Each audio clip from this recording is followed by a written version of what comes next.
Let's go now to Arizona, and we'll talk with David. Hi, David. Hi.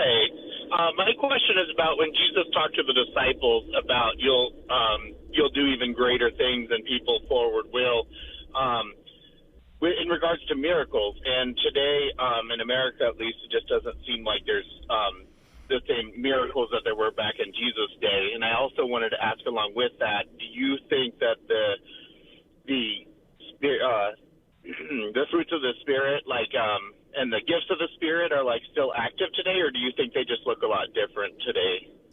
Yeah, so we'll take the second part first here. I mean, I see no reason that the gifts of the Spirit have just like vanished. I'm not buying it. I don't think so.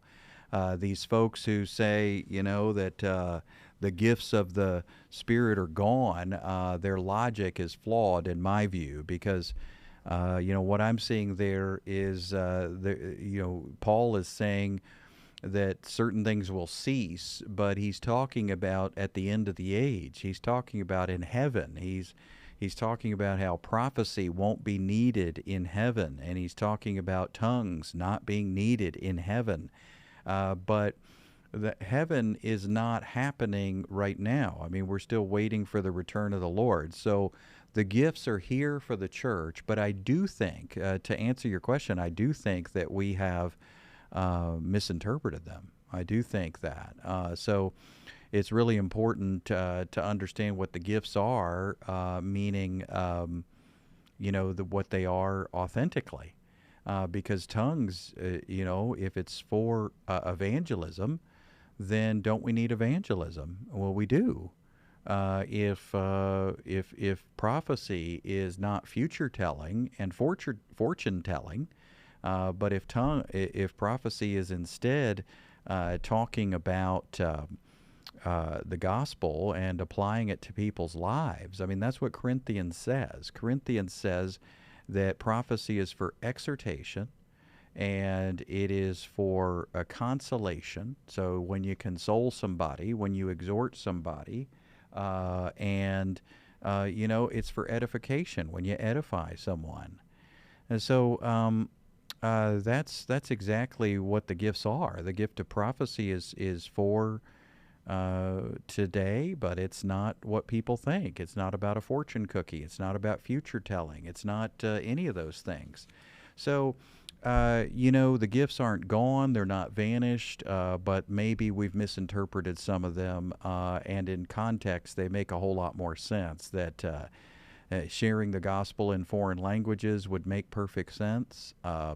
And comforting people with the gospel would make perfect sense. Those gifts are still around. You see that with missionaries at times. You see it with Christian counseling at times.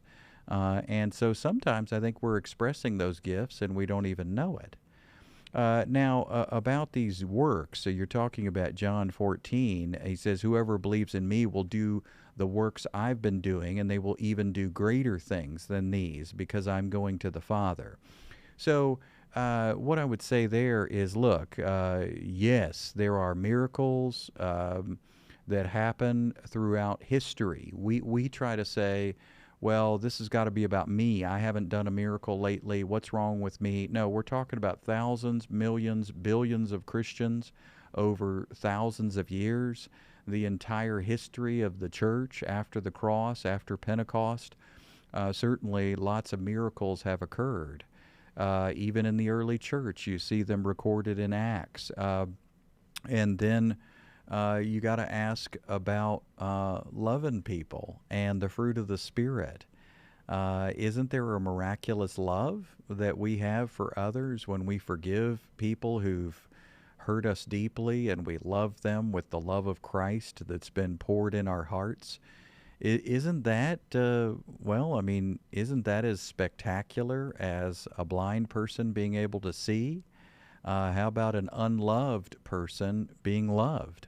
So I think that we have been mesmerized by the spectacular, and we get out our measuring stick, and next thing you know, we're measuring how we're doing compared to Paul, Peter, James, and John, and we decide that we're not as good.